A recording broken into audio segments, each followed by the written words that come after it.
Going for boost. Well, I think going for boost, if you're a boost merchant, like someone like AJ or someone, you go for boost.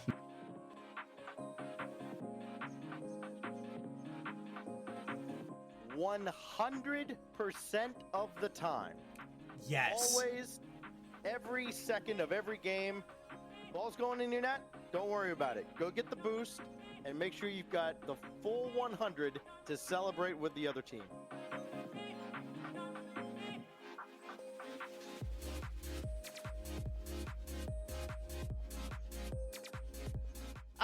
Boost over ball is a good time when your opponent is dribbling towards your own corner and you know it has no threat to go into your net at all, and your teammate is behind you for sure. If all of those align, it's better to just take your corner boost, let him just dribble into the wall for useless, and force him to go back with 0. That would be a better time to take boost over ball.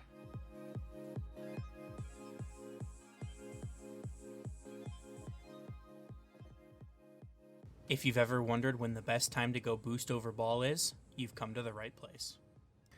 Hey everyone, and welcome back to the Boost Over Ball podcast. Thank you so much for tuning in. Please continue to rate us wherever you get your podcasts, and also follow us and interact with us on Twitter as we continue our quest for VIP passes, potentially at San Diego for the Winter Major. We have a special guest with us today, a new host for this week while Ace is coming back from vacation. Here with us today we have... Hey guys, it's Sasuke joining. Really happy Cube's been reached out to me and just invited me on. Super excited to start talking about the Winter Major, or the Winter Open that just happened this weekend. We got a lot to talk about. There was a lot of upsets and whatnot, and yeah, man. Yeah, it certainly was a crazy weekend, similar to EU. Last weekend they were doing their best to just absolutely destroy any chance we had of predicting things correctly. Oh no, they did that in flying colors. I haven't seen NA look this discombobulated in a long time. Yeah, but before we jump into it, I have to acknowledge Ace. He's not here, but I still got to let him know that he's right. Gen G did win again. He did call that one. I'll give him that one. But other than that, was a truly crazy weekend. But let's just jump right into the group stage for the Winter Open. Yeah, Group A was a huge shocker. Complexity coming out of nowhere, 3-0ing the group. 3-2 against Dig, and then coming out 3-1 against Koi, and then pulling off the upset 3-1 Gen G. That was absolutely exciting to see just somebody else to be able to have Gen G's number somewhat consistently. And then, we can't not talk about Dignitas rising from the ashes. They've kind of just been hanging around that 9-12, 15-18 mark. They snuck in, but we'll touch on them their run in the playoffs after. And then over Group B, Furia taking the 3-0 on the group, and FaZe coming in second, which was, I think it was, everyone pretty much had them a little flipped, FaZe going 1 and then Fury coming in 2. That was pretty interesting. But then PK coming in, getting a solid win, getting into the playoffs. It's nice to see them in the discussion again. Yeah, and then I'll pat myself on the back a little bit here. I had G2 doing pretty well in the group stage, and they proved me right on that one, going 3-0. Version 1 in a crew also moving on. Team Axel, one of 3 teams that went 0-3. I kind of expected a little bit more from them. I kind of thought that they would be able to take it to a crew, but they were not. And then moving on into Group D, we have Space Station, NRG, and M80 moving on. Noticeably, Optic Gaming being eliminated in the group stage after beating SSG but losing to everybody else. M80, kind of a big shock. It's a newer roster of Percy, Lion Blaze, and Kinze. But we will again talk about that a little bit more. So Complexity, Furia, G2, Space Station topping the groups. Optic, Team Axel, Shopify Rebellion, and Koi all being eliminated in the group stage. Yeah, I thought Team Axel going 0-3 was a little surprising. I know they had some playful Twitter beef going on with a crew, and then when they when they finally played them, they got 3-0'd, which was definitely not their best showing. Yeah, for sure. I'll start here. Optic eliminated in the group stage, going 1-2. It looks like I think on the third, like on the head-to-head tiebreaker, is how they end up being eliminated. Yeah, that was surprising. Like Optic on paper should look like, at least in Group D, they should have at minimum, made the playoffs. Maybe still have gone 1-2, but fared a little bit better in their series against NRG, and definitely getting upset by M80 was a shocker. Yeah, I mean, and not being able to take one additional game off of M80 or NRG is the reason that they're eliminated. Losing both series 3-1, had they lost 3-2 on either of those and been able to force a game 5, they are moving on instead of M80. Like, that's how close it was for them. But Ace and I have talked about it quite a bit, and I'd be interested to hear your take. Kind of back to some roster mania stuff, when Rise was considered to be going to version 1 to drop Calm for Rise, and then Magic Bear was going to be dropped to pick up Calm, and then Rise doesn't go to V1, so Calm stays and Magic Bear stays. Do you think that has like that kind of like, hey, I'm the lowest man on the totem pole, I'm getting dropped at the first chance to pick up somebody better? Do you think that, kind of affects their team psyche or their team dynamic? I mean, I could say yes, but I really don't think so, just because that's kind of the nature of RLCS in general. Like someone's got to be the last man out, and especially when a big name like Rise, is flirted to be available or to be switching teams. Like everyone's got to know, kind of where they are in the hierarchy on their team, like who's gonna be the focal point. For Optic, like it's really AJ leading that team, and like Reynolds is a solid name, especially coming off last season with SSG doing as well as they did. It just makes sense, but at the same time, if no movement happens, it's kind of just like business as usual. Fair. Okay. And then Furia picking up Lost looked fantastic through the groups. Pittsburgh Knights taking them to a game 5 was a little bit surprising, but they're able to beat FaZe. They took care of business. They won all their matches. Did picking up Lost make that much of a difference for them, do you think, or do you think it just kind of reinvigorated them? I definitely think it helped them out a lot, especially losing someone like Kaio during the transfer window. I think picking up Lost was a huge addition to their overall play style. They looked really, really good throughout, all the way until they met Gen G, but Gen G's on a whole nother level at this point. Yeah. So what was your biggest surprise for you coming out of the group stage? Coming out of the group stage, I think two things. I think one was the amount of lower seed, lower ranked teams that made kind of a big splash, right? Like PK has really not made any kind of noise whatsoever. They were able to at least make playoffs this round, right? I'm pretty sure Shopify made uh, playoffs, or at least made some kind of splash during the fall split. I expected something similar out of them and just didn't see it. And then, Dignitas coming out and, making it to the playoffs, and they made their huge run after that. I think probably the biggest surprise was Optic not even making playoffs. And it's kind of concerning because of that roster. I feel like that roster should be so much better than what they're performing at. Yeah, those are all good ones. I think Optic for sure. They're maybe the alarm bells are starting to ring a little bit, but certainly with like AJ and Reddles, at least you should be thinking that they should be performing better. I don't know if it's a coaching issue. I don't know if it's a team dynamic issue, but they certainly have the mechanics and the ability to perform better than they are. But They just haven't. And then for me, my biggest surprise, I think, from the group stage would probably be NRG. Talk about a team that has all the talent in the world, all the mechanical talent and the ability. We've seen them perform well before. They've been underperforming since last season, even, and they're able to go 2-1. They beat Optic, they beat M80, and they get swept by SSG. But they certainly looked better than they have in splits past and seasons past, and hopefully they're starting to turn the corner, because if NRG is competitive, NA is a better region for it.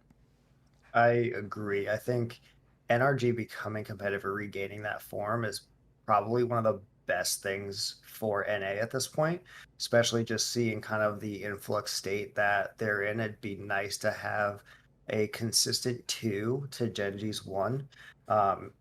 Especially with the storied past that these guys have, right? Like they're all world champions. They all have performed at the very top of, of the world and been able to have success. It'd be great to kind of see them, maybe supplant G2 as that bona fide number 2 in the region, and really make some waves throughout this split. Awesome. Well, with that being said, let's transition here into the playoffs. Absolutely. Playoffs was wild. I'll just go over the top side of the bracket. So M80 coming out, making playoffs, which was first things first was amazing and it's in and of itself. And then 3-1ing FaZe Clan in the first round, which I don't know about you. I don't think anybody had that, on their mind. Yeah, I definitely didn't have M80 in the quarterfinals on my bingo card. Yeah, especially like those first like games 1, 2, and 3, all 1 goal games, 2 overtimes, and then game 4, I don't know what happened, but FaZe just fell apart, getting 4-1 on match point. Like you just don't see them do that. Like they just take care of business with, some of these lower seeded teams where, we've seen in the past they just blow right through them. Yeah, I mean, so like Alpha Cap, another name in the scene, got picked up as a content creator by M80 and did their broadcast, or did a watch party of their broadcast. And in the first, basically it had been 24 hours since he was picked up. He was crying on the stream with how impressed he was with how they played against FaZe, and made the main broadcast. So like certainly I wish them the best moving forward, and that's certainly a fantastic result for them. Should give them a lot of confidence moving forward. Absolutely. I mean, hey, maybe Alpha Cap's got a future in casting, because I know that was extremely entertaining watching him on at least on the main broadcast. But yeah, let's go ahead and move on to Dignitas and version 1. Dig sweeping V1 3-0. Again, nobody had that on the table. I would tend to agree with you on that one. I mean, it was pretty close. I mean, they were all like 1 goal games.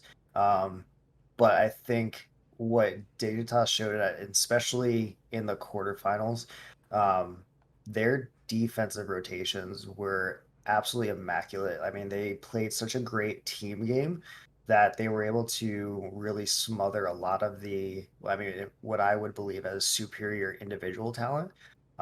They just did a great job of not allowing that talent to kind of take over games. So I thought that was great. Yeah, on the Yeah. on the bottom side of the bracket in round 1, we had Gen G taking down a Crew 3-1. I don't want to say it's surprising that a Crew takes a game, but at this point with Gen G, it kind of is. They take game 1, and Gen G is able to regain and take the next 3. And we have NRG sweeping Knights in the bottom of round 1, and that's, maybe you're starting to think, hey, is this the NRG that we know and love, or is this going to be the championship Sunday NRG that we've all kind of become accustomed to seeing from the past? as they just show up and absolutely take care of business against PK. They looked good. No, they looked really good. I think that was kind of something that we've been wanting to see them do is just kind of walk in and be those favorites and just kind of take care of business where in the last almost full season, it feels like they've, even at lower competition, have kind of been struggling to find their footing. So it was nice to see them just walk in and take care of business. Yeah, let's moving on to top half of the quarterfinals. Complexity, 4-1ing M80. Um, you know, with an offensive just dominance, like 4 goals in 3 of the 5 games, and they look so fast and so in sync with each other. It was great to see.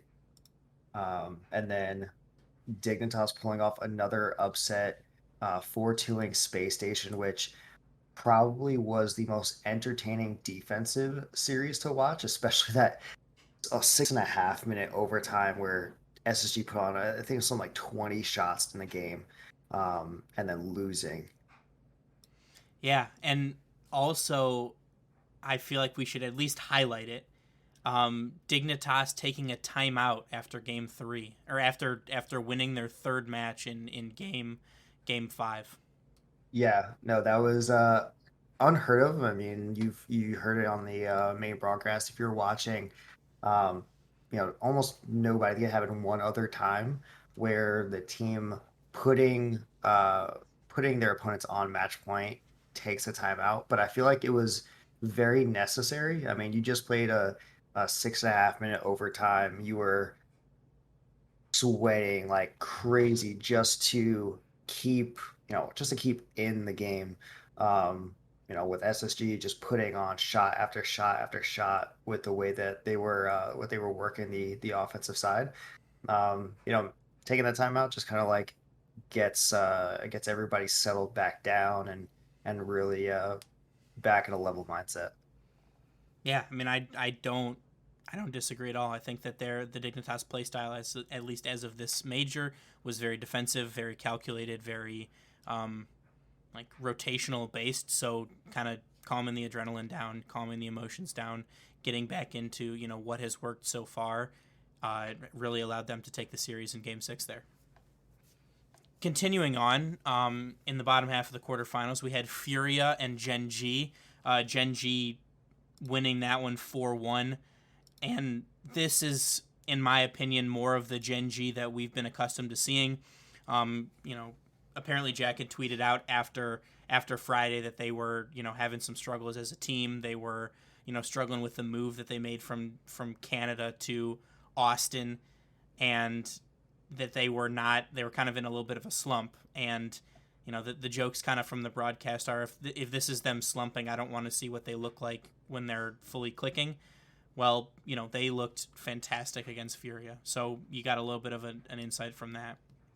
No, absolutely. I thought that was something very interesting that Abject tweeted out, and he touched on it again during the post-series interview about their struggles and adjusting to the big move. And I thought that was kind of off the cuff because as far as I'm concerned, going 7-3 in the group stage, and then 3-1ing in round 1, I'm pretty sure most teams would think that's a pretty solid start to the first regional event of the split. Yeah, I mean, the only games that they lost were in that series that they lost to against Complexity. So, I mean, I appreciate the kind of the sneak peek into what they're dealing with and what they have to go through. I'm sure that it's got to be extremely difficult, especially coming from another country originally, to living in the States. It can't be easy. So I'm glad that they're able to battle through it for our sake, because we got to watch some truly incredible Rocket League. Oh, for sure. And then we'll move on to the last match of the quarterfinals, and in my opinion, the most confusing series of the entire tournament, G2 NRG. G2 wins 4-1. There's 2 overtime games that G2 win. All of the games except for game 1 are a 1-goal game. I personally thought that NRG looked the better team throughout the whole series, but they just couldn't stop what G2 was doing. So they ultimately lose, but I certainly think that NRG is going to be frustrated not to move on in that one after doing so many things right in that series. Just, it was just truly a weird series. Yeah, like I definitely agree with you there. Energy looked very, very good, especially going up against G2, who is, pretty much outside of Genji been another dominant team in NA. It was almost, Genji is the bona fide one, G2, and maybe FaZe being that, 2-3 kind of tiebreaker, and then Energy comes up and one goal difference in 4 of the 5 games, and just breaks just didn't go their way, and sometimes that just happens. Yeah. And then Uh, moving on to the semifinals, you got Complexity playing Dignitas, Complexity winning 4-1, and Genji sweeping G2 4-0. I can't say enough positive things about how Complexity looked against Dignitas. CRR put on an absolute show, and they showed out at why they went 3-0 in the group and how they played, how they've been playing all tournament. And then Genji fully in almost final form against G2, just absolutely shutting them down, winning a 6-1 game. They almost Braziled them. It's just they looked fantastic. G2 scored 3 goals all mat like the whole series, and it never ever seemed close. yeah, when you have a 10 goal differential in a 4 game series, like that's absolutely insane. I think it was like 13-3. But you're right. Switching over to complexity, as well as Dignitas played, which was very, very well defensively, I must say. Complexity, their offensive firepower was just better. And I think it goes to show just with RLCS, you need to have 3 players who can all get it done offensively. Because if you don't, it doesn't really matter how great your defense is, it's going to break eventually. And if you don't have the offensive firepower to really shoot back and turn things into a potential shootout, you're just going to get left in the dust. Yeah, agreed. And last but not least, Yeah. our series for today is the grand finals. Genji beat Complexity 4-1. The loss that Genji took was a Brazil in Game 3. After looking pretty dominant in the first 2, and they take a timeout after that. I personally don't know that I'd be able to regain as well as they did. Certainly taking a Brazil there, that's really impressive in my opinion. Yeah, I mean, complexity came out. Yeah, they get 5-1 in the very first game, but they come out, play Genji to a 1 goal game in game 2, and then 7-1 them Brazil in game 3. Like they had the momentum. Um, and I truly think had Genji not taken that timeout after that Brazil, they may have just taken game 4. Um, Especially with the way that went. OT 3 minutes. They looked absolutely amazing throughout that entire game.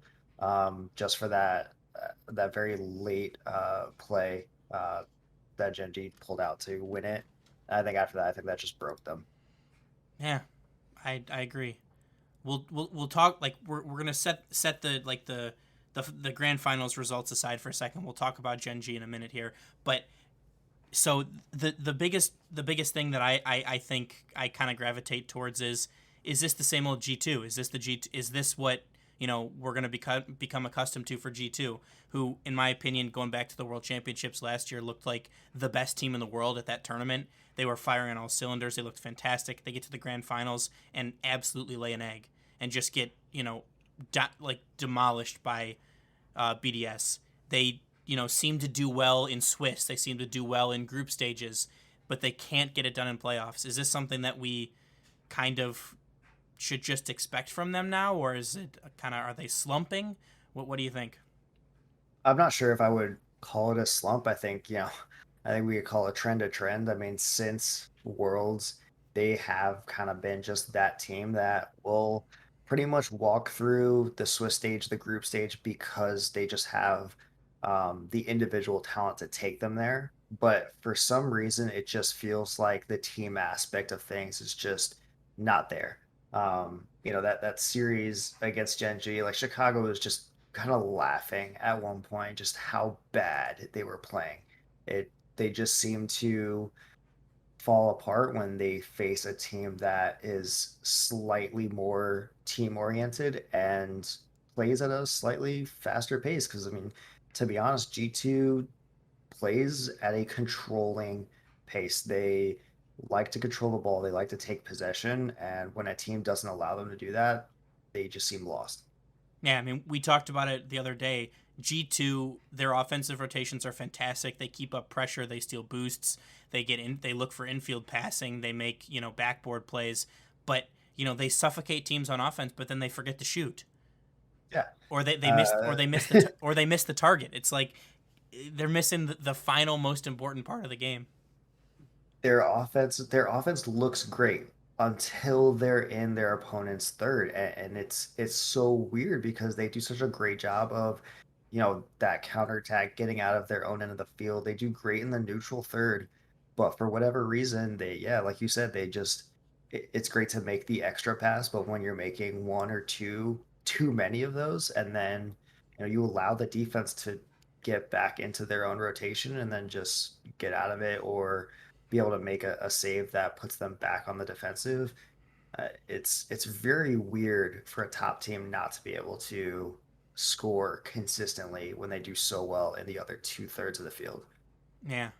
And then NRG, just in my opinion, an unlucky match against G2. I think that this format kind of can lead to that, where on Friday you play 3, potentially 4 matches, like 4 full series, and then on Saturday you're playing one series. So like you could have a bad hour and be out of the tournament.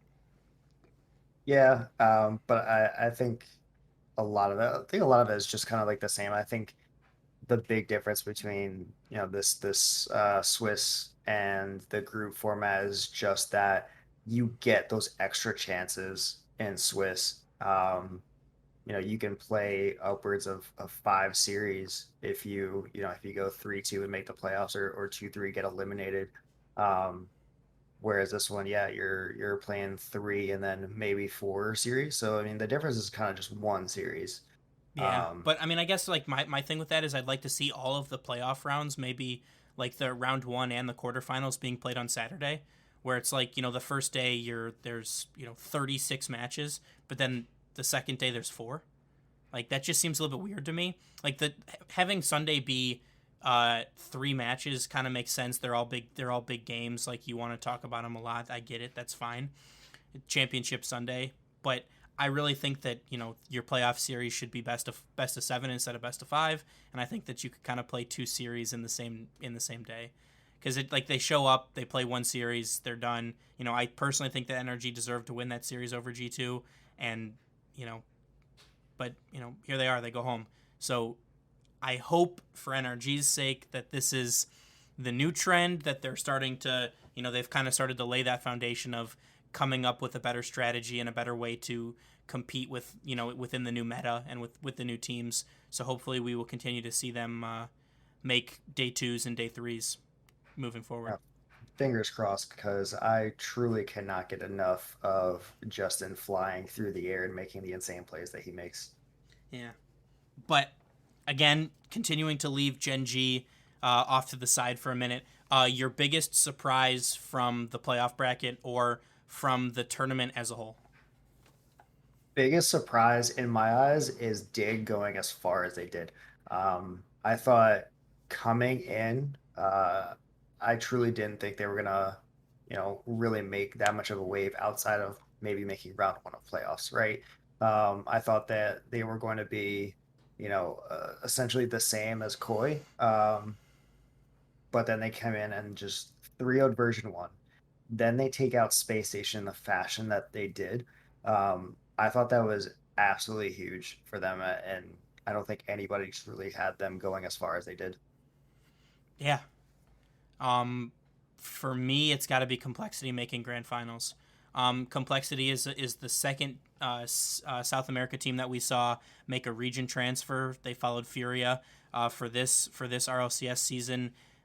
They came with a very high pedigree. They come with some very good talent, and they've kind of just been biding their time and trying to put it together. I mean, South America has always had a flair for offensive talent, and we certainly saw that this tournament with Raise Bull popping off, CRR just going crazy, and AJG being able to kind of support both of them and scoring some pretty cool highlight reel goals on his own. But, I mean, it certainly complicates things from an NA perspective, having a extremely competitive Complexity, adding to the mix, right? So, at this point, I think Gen G is, like they talked about on the main broadcast, like Gen G could just not play any more Rocket League and have a guaranteed spot in all of the tournaments, excluding the World Championship. So all of the Winter Cup, the Spring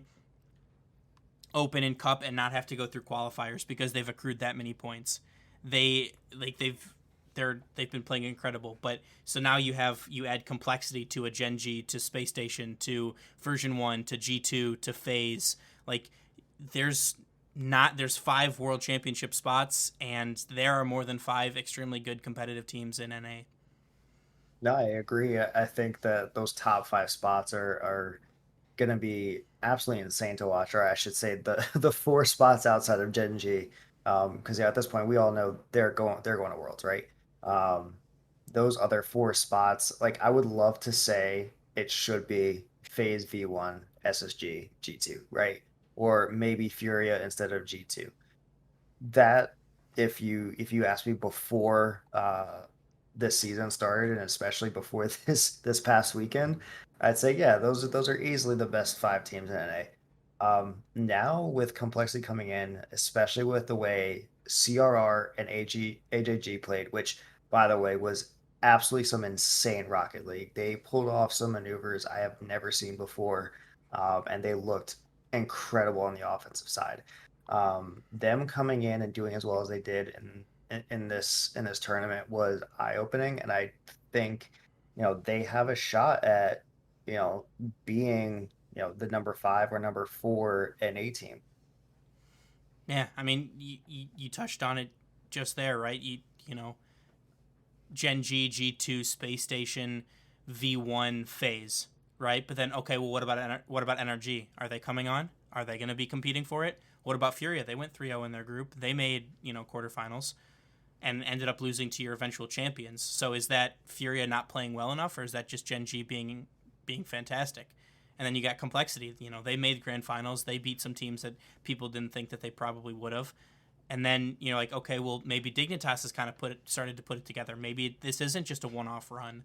So, instead of 5, now you maybe have 8 teams that are fighting for it. And it's looking a little bit more like EU, where, that 4th and 5th spot are, really, really up for grabs, where, not only every series win matters, but every match win matters, especially in this group format where you can see, with Optic, right? If they can take one more, then they're in the playoffs instead of M80. And maybe FaZe had a bad day, and that's why they lost to M80. Maybe M80 just played really well. So, there's so many things that can change so quickly, and it's super exciting for a fan to see that, there's so many teams competing for these 5 spots. It makes it interesting every tournament and every time these teams get together to play.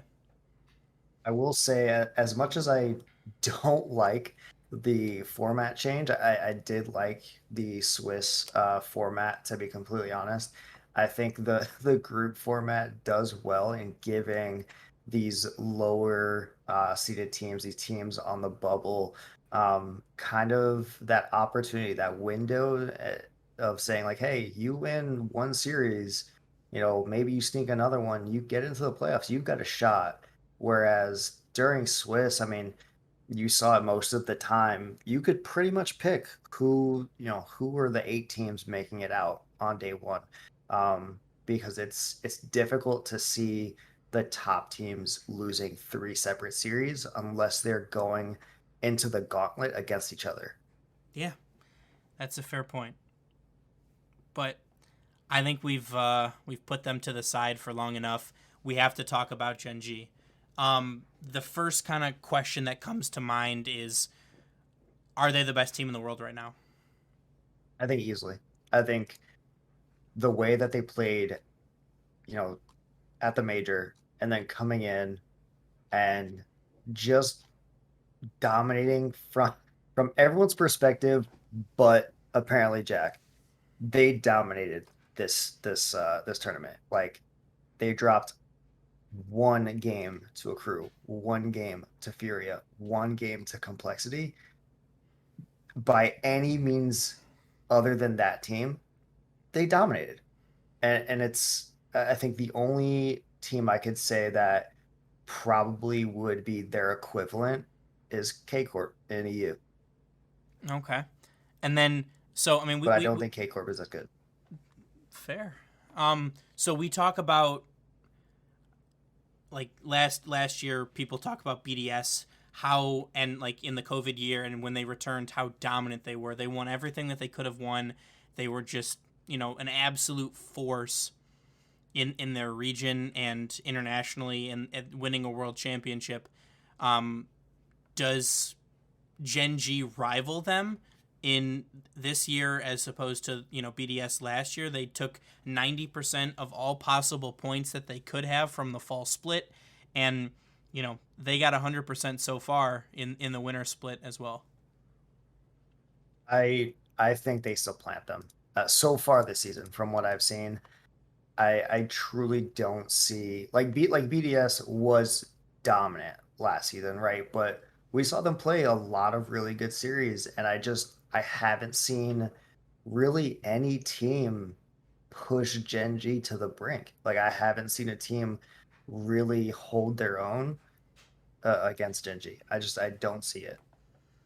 Okay. And then kind of the last thing that I'll touch on with Gen G is, what do you think makes them so dominant or so successful? I think it's the mental aspect of things. I think Jack kind of touched it during his interviews. Like they are putting more time into the mental aspect of the game, which we all know top level players do that on the fly. Um, but it's a whole different story when they're doing that premeditatedly, right? They're taking time in preparation to devote effort to the mental aspect and the team aspect of playing. Like you saw these plays where, one member would start an air dribble, right? And then you'd see another one come right behind them, and then they would pass off the ball to each other, for, almost like I can't grasp the the word I'm looking for, but it basically almost felt like a halfback dive in football. They pass the ball off, and that first man just becomes a fullback on a goalkeeper. And like you don't see teams really making those kinds of plays. You see the 1, 2, 3 plays, which is like that's the peak of team play, but they're taking it just to a whole nother level. Yeah, I mean, you can see, in my opinion at least, they're not afraid to make the extra pass, right? You could shoot, but why shoot if I could give my teammate an open net goal? And Exactly. on top of that, they are all talented enough to make the solo play if they need, and on any given day, any one of them or multiple of them could be popping off. And I don't know if, I mean, he's starting to get a little bit more credit, but I don't think you could ever give Noly enough credit for helping drive this team. His passing plays, the saves that he makes, the mechanics that he brings, his like field vision and decision making are phenomenal. I think that he's such an underrated player in the Rocket League scene, and also, on this team. I think that he's finally starting to get the credit that he deserves, but he played fantastically throughout the series. I think you saw, again, Chronic stepping up to the plate and kind of embracing the spotlight, so to speak, now that the eyes are on him. And apparently Jack just continues to do what he's always done, just at the highest level. So I don't think we could possibly say enough good things about Gen G, how dominant they've been in the region, how dominant they've been in the scene. I am, they've, for all intents and purposes, almost locked up their winter major spot. I am very excited to see them play in person in San Diego. So I'm looking forward to seeing, what they can do the rest of the split. No, absolutely. Um, Apparently Jack, one of the best players in the world, and I think we're starting to see what can happen when he's placed with other top tier talent that can take that pressure off of him to where he can make the smart plays rather than having to shoulder the offensive side of the ball that he did with Dig last season. Um, I think now, that, especially with Noly playing as phenomenal as he's playing, which, like you said, cannot be stressed enough how well he's been playing and how much of like that glue guy he is to that team. I think you're really seeing what happens when you surround an offensive powerhouse like Abjack with guys who can make things happen as well. Yeah, but we'll I'll keep talking about NA Rocket League all day, but unfortunately, we don't have time for all that. So it's time to take us around the world here. We had two other regions, as always, competing this weekend in OCE and MENA. Why don't you take Oceania away? Yeah, Oceania. We saw Ground Zero taking the grand final win in their tournament, and it really looked like it was a three-team uh, region with Power, Ground Zero, um, and the Pioneers really just kind of bulldozing their way throughout the rest of the region. It was almost unlucky that Pioneers and Power had to play each other in the quarterfinals, because I feel like if they hadn't, it would have been those three and one unlucky team in the semifinals.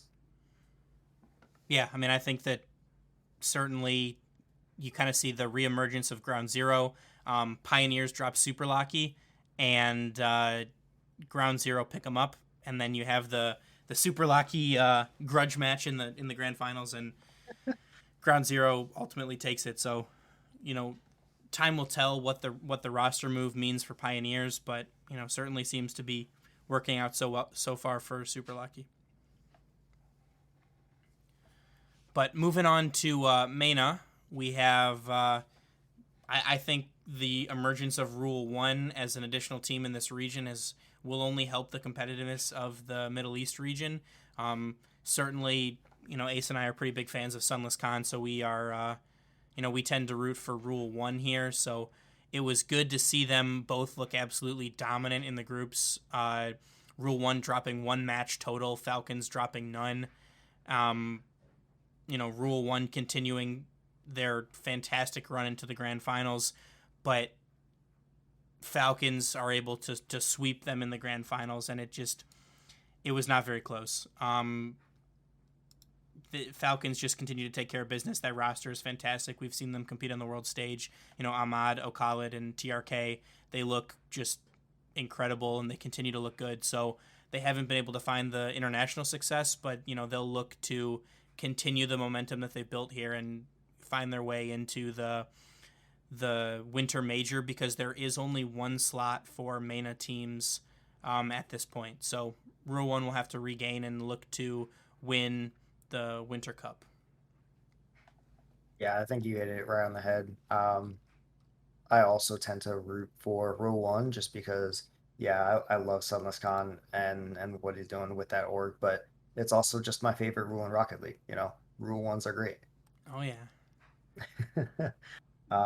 But yeah, I think Falcons they own that region. I don't see anyone else in the short term really challenging them. However, I do think if we make it hypothetically all the way to Worlds and they put on a similar type of performance that they did last year, I think that would do wonders as far as the overall credibility of the region and really kind of open some eyes on what kind of play can come out of there.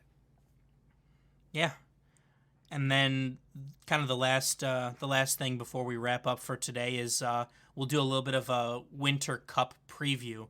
Now that the teams have been set through the closed qualifier, let's do who is your like most likely scenario to win, and what is your hot take on something that might happen in this tournament? So I think K Corp takes it all. I think they're the best team in EU by a large margin.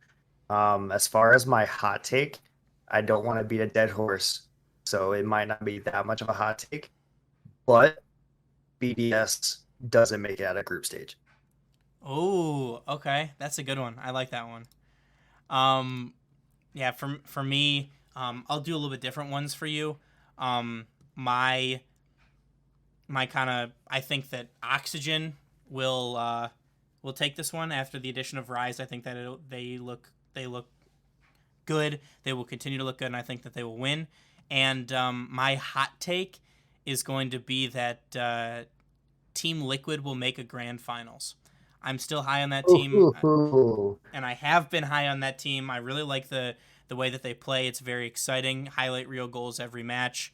I think that they will perform extremely well, and I am excited to see what they can do. I think their group is certainly more favorable than some of the other teams, with just Vitality, Williams Resolve, and Much Delight in their group. So I see a route for them to win their group and to make grand finals. I respect that. I also, would love to see another edition of El Splashico with Team Liquid and Voice going against each other. I absolutely always love those series. I think they're amazing. Yeah, for sure. But I guess we'll have to wait and see what happens with that Winter Cup. I would love to thank you for coming on, for being a guest host here, for putting your picks out there, and for eventually getting flamed just like the rest of us when we're not right, because we're the best at predicting all the time. But Shane also streams on Twitch. I will throw his Twitch information and his Twitter in the episode description like I normally do. Thank you so much for coming on. No, absolutely. Thank you for having me, Q. Like it's been an honor to be on the show with you. But yeah, if you like what you hear, please go and give me a follow on Twitch. Also look me up on TikTok as well. You'll see a lot of very okay highlights. Fair. I know the struggle. But thank you guys again so much for listening. Please remember to continue to rate and listen to the show, share with your friends, interact with us on Twitter, and as always, remember to always choose Boost over Ball.